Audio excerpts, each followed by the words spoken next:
pays est un pays d'immigration, il a été façonné par l'immigration et il réussit en partie aussi grâce à l'immigration.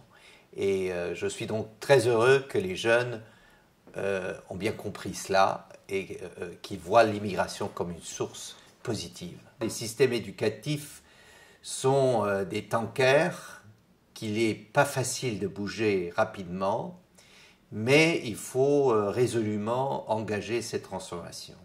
Et la même chose vaut pour le lien entre le système éducatif et le marché du travail. Le marché du travail changeait très vite, énormément vite, surtout ces dernières années, grâce à la technologie. Maintenant, le thème principal, c'est le numérique. Eh bien, l'école n'a pas encore vraiment pris le tournant de ces changements sur le marché du travail. Et donc, il faut la pousser, il faut la changer rapidement aussi, et il faut créer quelque chose après l'école, puisque l'école, ce n'est pas une période de la vie, l'école, ça devrait être toute la vie. Les inégalités, partout, ont tendance à augmenter. Ça tient à une économie qui devient de plus en plus compliquée, un marché du travail qui est moins inclusif, qui donne moins ses chances à des gens qui sont peut-être moins qualifiés. Qu'il y ait des gens qui ont besoin d'aide, je crois que c'est tout à fait juste et justifié. Qu'il faut les ramener vers le monde du travail, c'est tout à fait ma préoccupation. Il faut de la solidarité dans une société, il faut de la solidarité au-delà de notre pays et au-delà de notre société.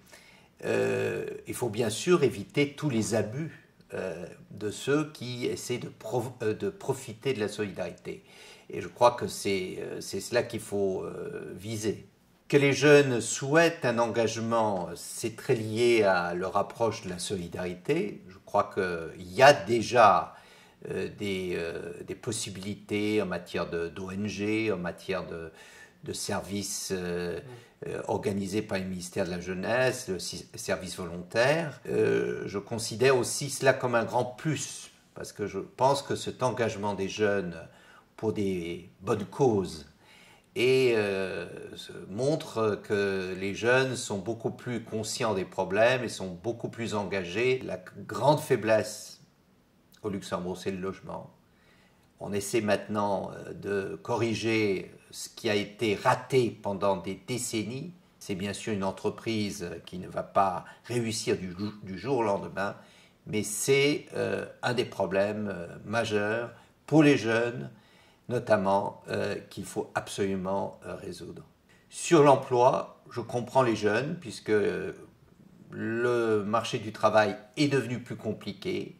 Maintenant, au Luxembourg, je dois quand même dire qu'il présente beaucoup de chances encore aux jeunes, à condition qu'ils les saisissent, à condition aussi qu'ils s'y préparent. Travailler à une égalité des chances, à créer des opportunités aussi pour ceux qui n'en ont pas tellement eu.